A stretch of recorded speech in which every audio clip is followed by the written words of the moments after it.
daughter, Sky, and my son, Bo Yi, together. Because I had to go out on a business trip at the same time that Lisa was on a business trip. Sky's just started driving, and you got to get around. I was on the plane in Chicago, just changed planes, and I got a call. Dad, I've been in a car accident. My prayer when I left was that my children would be safe. I should have prayed that my car was safe too. I'm getting a new car this week. That's the end of that story. But my kids are safe, thank God. There's a project that I've been working on for 10 years. I won't get into all the details of it. I will just say that it is a big project that is very complex. And we had to hit a deadline this Friday. And to do that, we had to find a partner. And we had one partner in mind. And I was told by people who worked at that partner, we could not get everything done before Friday. It's just impossible. They don't work that fast. Yesterday morning, I got an email from that very partner saying, we're in. We're in. We've filed the paperwork. It's something that we have to do with the U.S. government, so there's a deadline to do it. We're in. It is just amazing. Without divulging all the details of it, I can't tell you everything about it, and you probably wouldn't be that interested if you would, but trust me on this, it was an amazing answer to prayer. And then in addition, as many of you know, I work on foreign aid and development, the front, and it's been a rough year, to be honest. I don't know if you follow this stuff in the news, but it's been really rough. And I've been praying every day that God gives us a way forward. A way forward. And in a remarkable series of events this week, I now see a way forward. I had a chance to meet with the very senior State Department official who has tremendous influence on this, happens to live in Cheverly. You know, Cheverly's not that far from us, right? We talked about going to the same restaurants. You know, Burton's up there on Route 1. It's always nice when you can get like, some things. And it looks like things are going to work out on that front too. These aren't the only things that have been answers to prayer, but they were just so phenomenal all within 1 week that I just had to start today by praising God. And I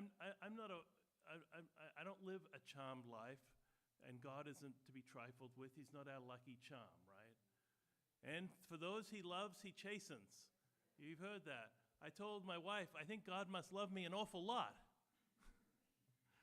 And maybe he's loving you a lot too. I know that each one of you comes here with things on your hearts. All of us do. Our children, our parents, our work, our finances, everything. Some of us, our immigration statuses, everything we come to and we put before God. And I just want to encourage you, don't give up. Don't give up. We serve a God who still answers prayer. Have faith, keep the hope, and know the God of the universe cares for each one of us. And now my sermon. I thought I'd do something very different today. You know, the last time, 2 times I've talked about current affairs, and I could do that all over again because everything's changed even in the last time since I last talked. I didn't expect that we'd be in a war in Iran and everything that's going on there, but there we have it. But instead, I decided to do something a little bit different. I would tell my son's favorite story. Now, I don't tell this story without asking him first because, well, he's kind of the star of the story. So, you've got to make sure that you're all on the same place. This is just down the street from our church. It's just over there. You see, that's the trolley trail.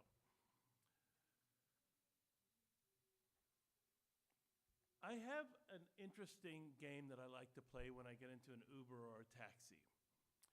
It's a little bit more sensitive now, but in years past it wasn't so sensitive. I play a game with the driver. I say, I'm going to guess where you're from, and then you guess where I'm from. Now, I sometimes get it right. I'm normally in the right region. Every so often, I really nail it, and I'm very proud of myself, you know. I have never had anyone guess where I'm from. Never once. And there's a good reason for that. I was back in Australia about, a year ago when I was in a doctor's office. And he had this picture up on his wall or something very similar to this. And I was trying to figure out why he had that picture. Because the doctor was of Asian descent. And I was looking at the picture and I was looking at him and I didn't think the two things matched. And the reason for that is that this is a picture from Burma. And I said to him, after a while, after I was sort of probing a little bit, I'm always curious where people are from.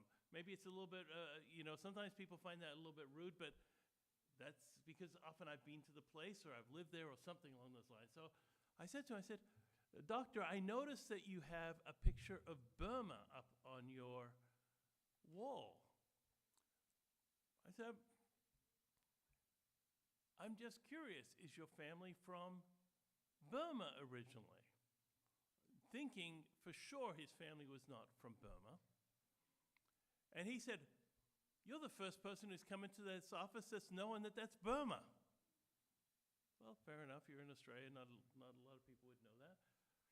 And then he said, no, I'm from a place called Penang. It's an island off the coast of Malaysia. And I blurted out without thinking, I'm from Penang too. And I know what you're thinking. No, you're not. But you don't know that people are complex. And this is where I grew up. In fact, you see that little guy with the blonde hair? That's me. My first years of life was spent on the island of Penang in Malaysia. It's a beautiful, amazing place. And part of it lives here. My brother puts it this way. The thing about Penang is that they have the nicest people in the world and the best food in the world. You might disagree, but you haven't been there. And the best food, they cook outside. You know, they call them hawker stands. There's a place in Bethesda called the Hawker Restaurant. They try to recapture that idea. It's pretty good, but it's not as good as on the streets in Penang, I'll tell you that much.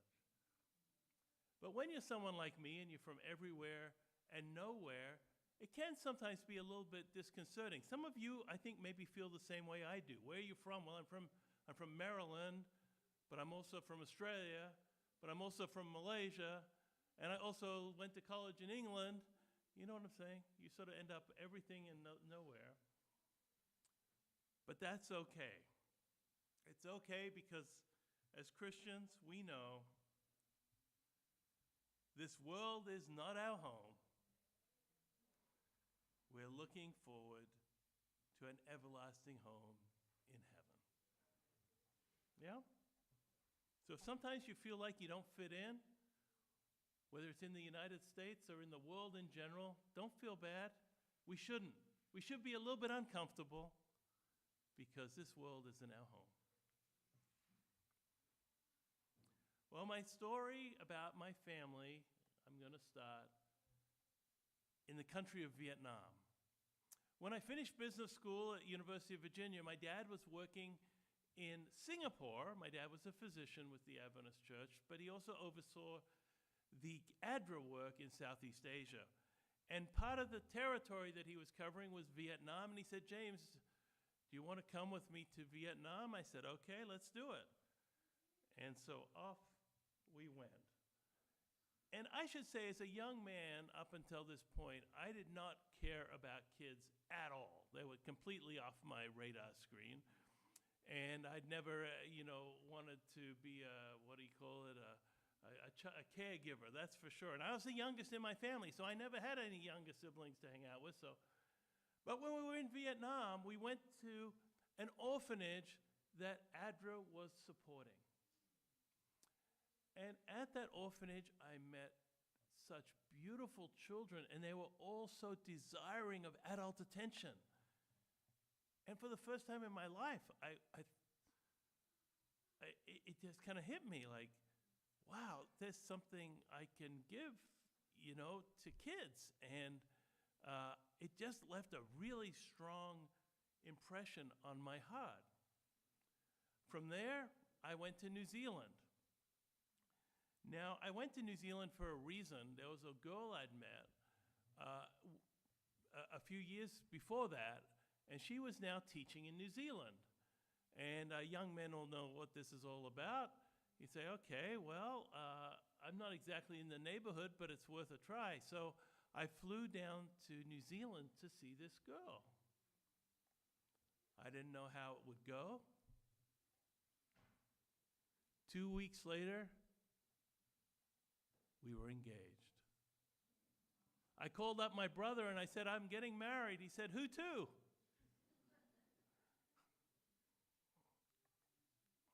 But it's been okay. We're only at, 35 years or so. I think it's working out okay. But I want particularly young people, I don't know if you're listening back there, but I'm going to tell you one thing about marriage, and this is not necessarily, I know things are complex, but at least this is what it's been for me. On the day that I asked Lisa to marry me, I began that by a prayer to God to ask, should I do it? And I don't always get answers to prayer like this, but that day I just felt an overwhelming yes. An overwhelming yes. If we want a match made in heaven, we've got to let heaven make our match, right? 6 months later, we were down in Sydney, Australia, where we're both from originally. And voila, we were married. Life went on. We had 2 beautiful children. You've met them. One of them's in Australia now, and one of them gave the children's story, and I thought did an excellent job. Thank you, Scott. But there was something that God had put on our hearts, because we talked about what I'd seen in Vietnam when we first got engaged. And we said, what do we want out of life? And one of the things that my wife said, well, my then-to-become wife, was, I'm really open to adoption. I have 2 cousins who are adopted. And I had 3 cousins who are adopted. And in fact, my closest cousins, the cousins that I'm closest to, were all adopted. I don't know how that turned out, but that's just the way it is.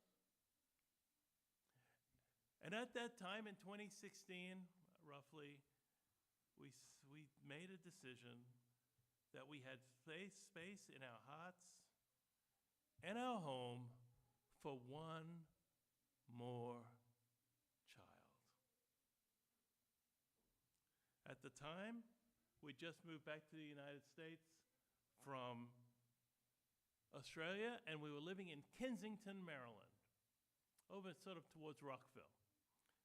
And we decided to talk to an adoption agency. But there was one caveat. I needed the child we were going to adopt to meet our family first. Why? Because I already had 2 children. I wanted to make sure this was going to work. It has to work for everybody or it works for nobody, right? And the adoption agency said, well, if that's what you're interested in doing, there's a special program out of China. I said, okay. Because we went in, they said, do you want a boy or a girl? We said, we're wide open. They said, which country or race are you? We said, we're wide open. They said, there's a special program in China. And so, and in that program, the child can come over and stay at your home for 2 weeks. And at the end of the 2 weeks, they go back to China, and then if you decide to go through the adoption process, it takes a year anyway. That's how long it takes. because there's paperwork for them, there's paperwork for us. It's a real process. I tell you, if you ever want your life combed through with a fine-tooth comb, go through the adoption process. We've had everybody from the police to the fire people come over and inspect our house, social workers interview our children while we're not there, the whole the whole 9 yards. They're checking you out. It's funny, if you want to have a kid, you get no check. Biologically, you want to adopt a child, you're going to go through the ringer. And so that is what we did. But this is incredible. A few weeks before, and we matched with Boyi. So it's okay, so it was set, that's great. A few weeks before Boyi was coming, the adoption agency called us and said, there's a little girl who is going to come and stay with an American family. But at the last minute, the American family pulled out. Will you bring her over too? We're like, what? Like one child, that's a lot, right? We already have 2 children, 2 kids. But we started to pray, and we prayed sincerely. And once again, we felt it was the right thing. We felt it was the right thing. So we went ahead, and I don't own a minivan. In fact, so we're thinking like, well, what's going to happen here, But we had 2 cars, and we made it work.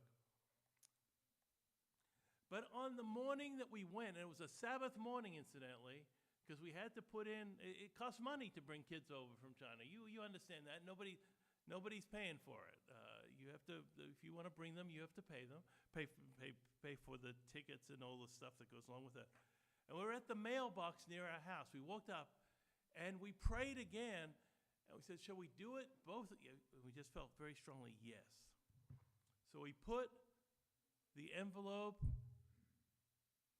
in the mailbox with the check. We were old-fashioned. What can I tell you? Still sending checks. And then we started talking, what are we going to do? We don't have any clothes for these children. We don't have any toys for these kids. We don't have car seats. We've got nothing. And this is an absolutely true story. This is not hyperbole. Sometimes people have, they sort of make up these stories that are sort of wonderful and you wish they were true. This is absolutely true. We walked around the corner, and there was a house where a lady was putting stuff out on her front lawn. And I looked at it. And I said to Lisa, well, what do you think they're doing? She looked at it. I said, I'm going to talk to that lady. So I walked up to the lady and I said, what are you putting out? She said, my kids have grown up. I have a little boy and a little girl. I'm getting rid of all their kiddie stuff. I'm getting rid of the little red wagon they used to ride in. I'm getting rid of the dolls. I'm getting rid of the toys that my boy loved. I'm getting rid of clothes. I'm getting rid of bathing suits. I'm getting rid of the car seats. I'm getting rid of everything. And I said, well, it's Sabbath. We shouldn't buy and sell on Sabbath. But $100 later, and 2 carfuls full of stuff, and we were absolutely set. Like I said, I normally don't buy on Sabbath, but I think this was an answer to prayer, and I went with it. Whoop.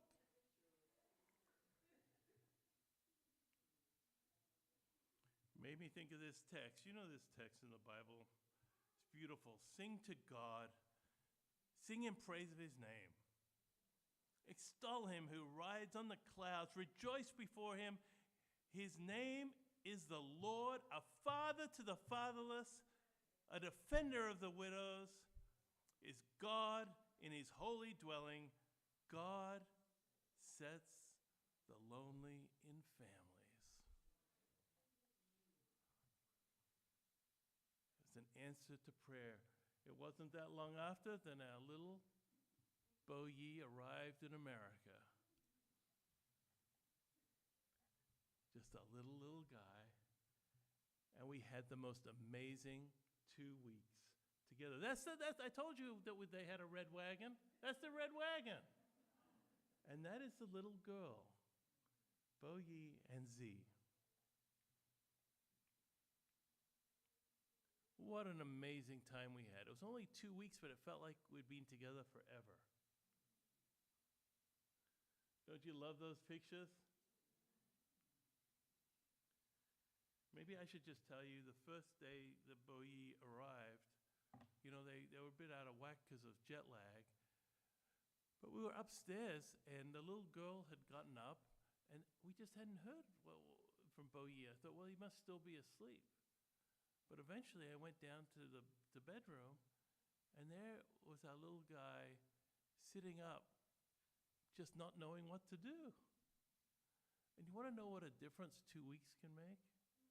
At the end of that 2 weeks, he was running up the stairs and jumping into bed with us.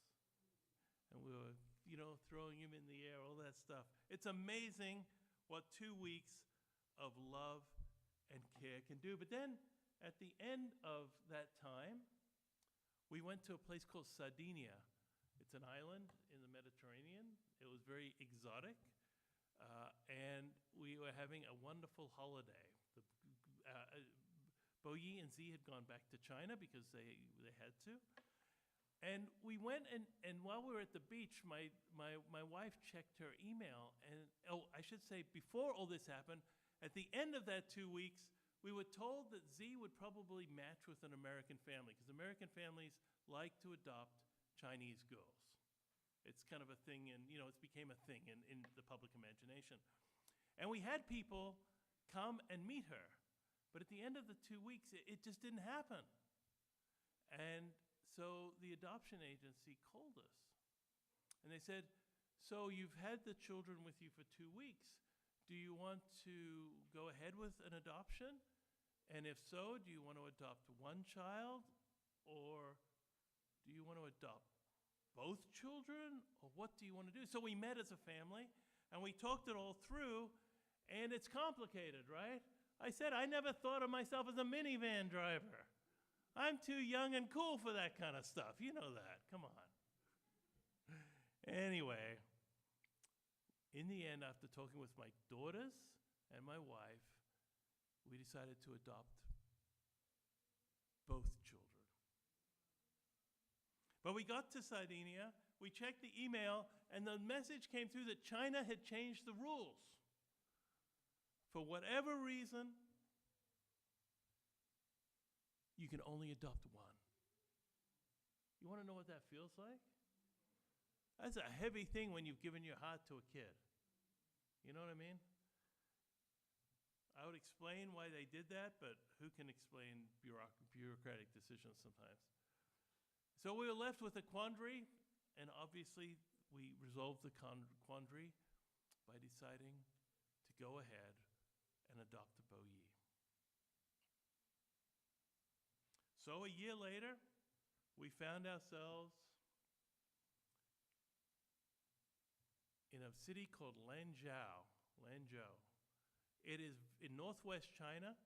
It's an amazing place. It's the home of beef noodles. If you say Lanzhou in China, everyone says, ooh, spicy beef noodles. I don't know, I don't eat beef, but their vegetable noodles are very good. Spicy vegetable noodles are outstanding. And there's actually a restaurant in College Park that specializes in Northwest Chinese food that has them. This is where Bo Yi was originally found. His mother must have loved him very much because she left him in a beautiful garden right across from the police station so he could be found. And that's what we call the finding place. These are some of the people who cared for him when he was in the orphanage.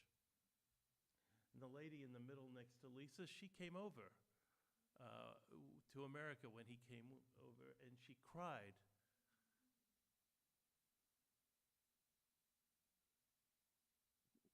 When he was adopted. Oop. So these are the first few moments of our lives together as There we go.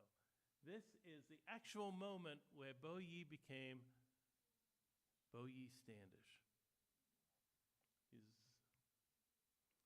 And here we are, just having fun, just getting to know each other all over again after a year. Check it out. Does it get better than noodles with a view like that? Come on. You know, that is amazing. Can you feel the love? And then it came time for us to leave. We were going from one city to another. And Lisa started packing up the suitcase. We were going from Lanzhou down to Guangzhou. Guangzhou is near Hong Kong, right? And all of a sudden, Bo Yi started crying. Now, I don't mean crying. I mean wailing. I mean a total meltdown. And I couldn't figure out what was going on. Lisa and I were just like, holy cow, what happened here? And we got because he couldn't speak English, we can't speak Mandarin. We're trying to, like, what is it? Did he hurt himself? Did something? And I'm thinking, the hotel's going to send somebody up here to see what we're doing to this poor kid. He's like screaming, you know. And then in just a flash of just insight, I realized what was going on. The last time he'd seen Mummy pack all his stuff up, he'd gone back to the orphanage. And so, not knowing how to communicate with him, thankfully God gave me just a flash of insight. I drew stick figures like this, exactly like this, but not quite as good. And then I did this. I put a circle around it. And you know what? He stopped crying. He got the message. We're a thing. We're not going anywhere this time. I love the text that we read today. God decided in advance to adopt us into his own family by bringing us to himself through Jesus Christ. This is what he wanted to do, and it gave him great pleasure. Every so often, people say to me, Bo Yi is so lucky to be adopted by your family. I want to assure you of one thing. I am so lucky to have Bo Yi as my son. He is the most beautiful, wonderful, amazing boy. And just this morning, Sky said to me, and this was not scripted, not related to this. He said, I like this picture. Let's see if we can. I like that picture. That's early on. Sky said, you know, we didn't realize before Bo Yi joined our family, but we were only 95% happy. We needed Bo Yi to make us 100% happy. Bo Yi's got a family in Australia who love him. You know, he goes back every summer. He's got a whole different life. He's gone, he's a bicontinental celebrity. And here he is back in Australia. He's got friends at school. We love to travel. This is us together in England. He took a little holiday to France. He's like, wherever he goes, he's just a joy to be with. And one of the things that we were worried about was his academic progress. We've prayed a lot about that because it's very hard to change from everything changing so much, right, in any child's life. And I'm just so thankful that God has blessed him, and his reading has come on, and he's very, very bright and doing very well. So you're probably asking, whatever happened to the girl who we had? Something beautiful happened. I got a call from a Catholic family from Ohio. And they said, we're thinking about adopting a child. The adoption agency put us in contact with you. Can you tell us about that child? And believe it or not, at the very same time that our paperwork came through, that family's paperwork came through, and we met in China at in the same city at the same time. And this is Bo Yi and Z when they were going through the American, they make you do a health inspection thing. And we've been out and visited her, and she's just thriving.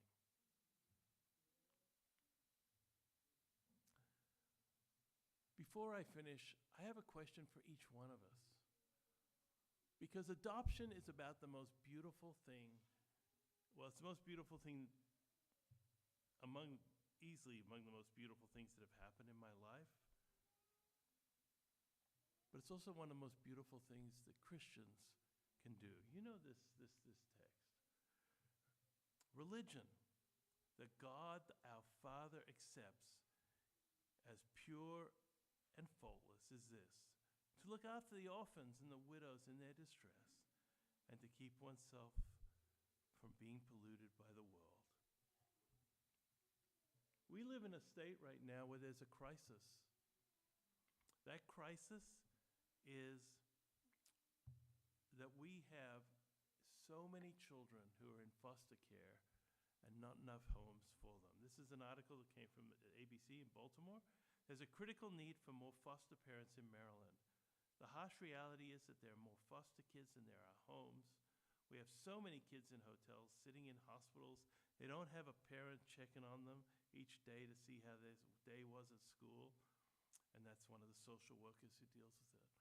I know many of us don't have capacity, but if there's even one person today who'll think about it, maybe you can experience the blessing of caring for a child who just wants a mom and a dad to care for them. It's a beautiful, beautiful thing. Before I close, I want to come back to the text that God, before we were even born, had a plan for us. And his plan for us was to be adopted into his family through his son, Jesus Christ. Adoption is one of the most beautiful things that life can offer. And all of us can experience it as being adopted into God's family.